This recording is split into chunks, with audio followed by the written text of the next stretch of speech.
What are the signs of overtraining? Hey everybody, it's Jason Blaha here. I thought I would chat with you guys and gals a little bit about this today. If you guys would though, please click like down underneath the video. If you aren't following or subscribed, please do so for me. And drop me a comment down under the video just to say hi or to give your thoughts. I would appreciate that so much. Thank you. All right, let's get over to the point. Look, I'm big on recovery. And I am one of those people who disagrees with this nonsense. And people say, oh, there's no overtraining. There's only under eating and under sleeping and blah, blah, blah. Look, this is provably false. Sports scientists, sports doctors have found this is a diagnosable medical condition. Serious athletes overtrain all the time, right? They reach overtraining syndrome, which has its own host of problems. People get rhabdo, to where when they're breaking down so much protein in their body, they start peeing blood out. Okay, people tear stuff. We rip stuff off the bone from overuse injuries.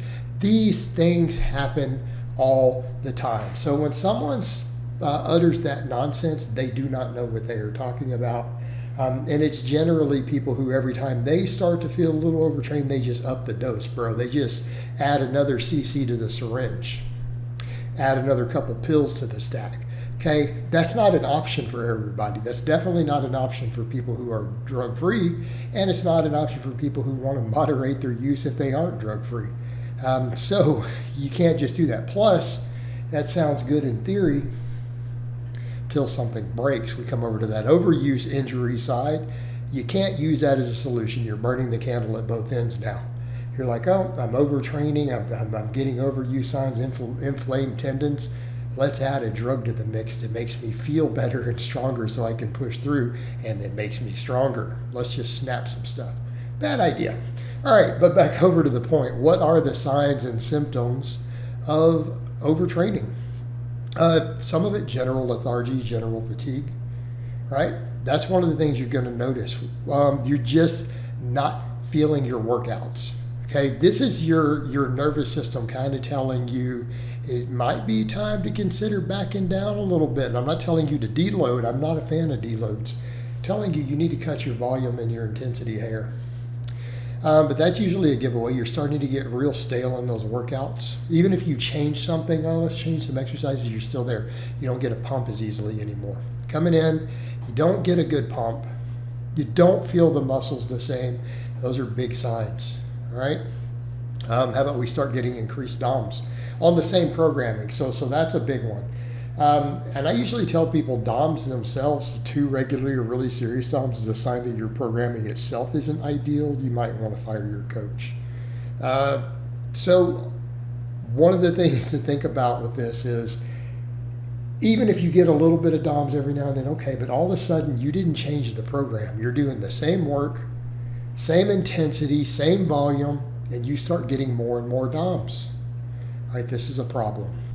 These are signs that you're on the edge of overtraining. You're probably not overtrained yet, but you are approaching it.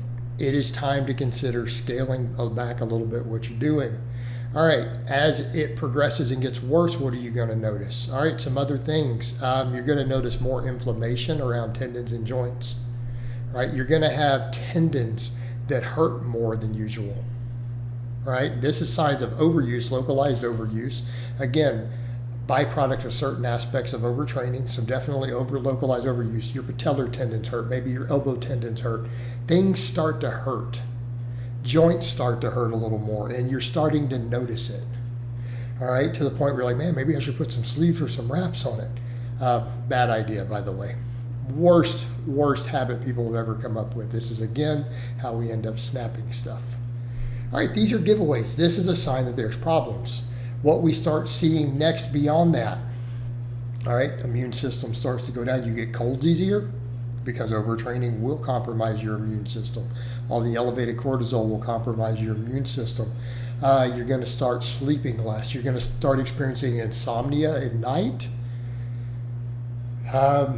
You'll also notice if you get your resting heart rate checked, your resting heart rate will be elevated a considerable amount. So if you're normally 60 or 70, it might be like 90.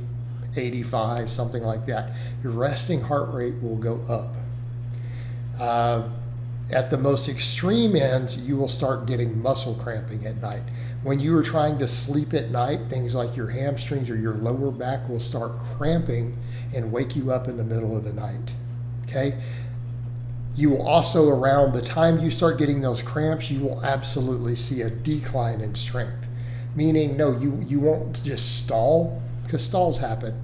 Your strength will start to go down. So in other words, let's say you can normally, bench 275 for 5 reps, right?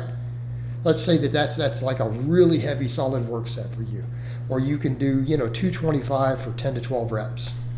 You come in, you try to get 225 or 10 to 12, you get like 5 reps and get stapled. Like a spotter's having to grab the bar on rep 6 because you can't lift it. It just sticks on your chest. 275, let's say you can do it for 5, you come in and that first rep feels like a 1 rep max. And you grind it out and you're like, man, what happened, right? Deadlift, let's say you deadlift, 500 pounds and you're warming up, you grab 405 and it sticks on the floor. You have to go back and make a second try to break it off the floor, okay? And you're like, dude, this is like 80% of what I deadlift, all right? These are all clear signs of overtraining. If you are experiencing these, this is the progression of it. But what we see on the front end, you're not motivated when you get to the gym. Your motivation is down. You need to start taking a pre-workout, extra caffeine. You got to crank the music up. Okay, this is not a good sign. This is a sign that fatigue management's getting bad. All right? So that's your first signs. You're losing motivation and you don't get a pump. Again, you don't get the pump. You don't feel the muscles working to the same degree, right? You start getting a little more sore. These are the early warning signs. Like, this doesn't mean that you are overtrained yet. Just an FYI, it means you're on your way. And it's time to start adjusting, start changing things. Because in the long term, like actual serious overtraining is a medical issue, and a worst case can put you in a hospital. And again, overtraining also, particularly at the overuse side for injuries, can eventually snap tendons or cause such severe tendonitis that you have to use sleeves or wraps for 6 months just to train that joint. Okay, this is a problem. This is stuff that we could avoid by just a little bit better fatigue management. And keep in mind, I'm not telling you guys not to train hard.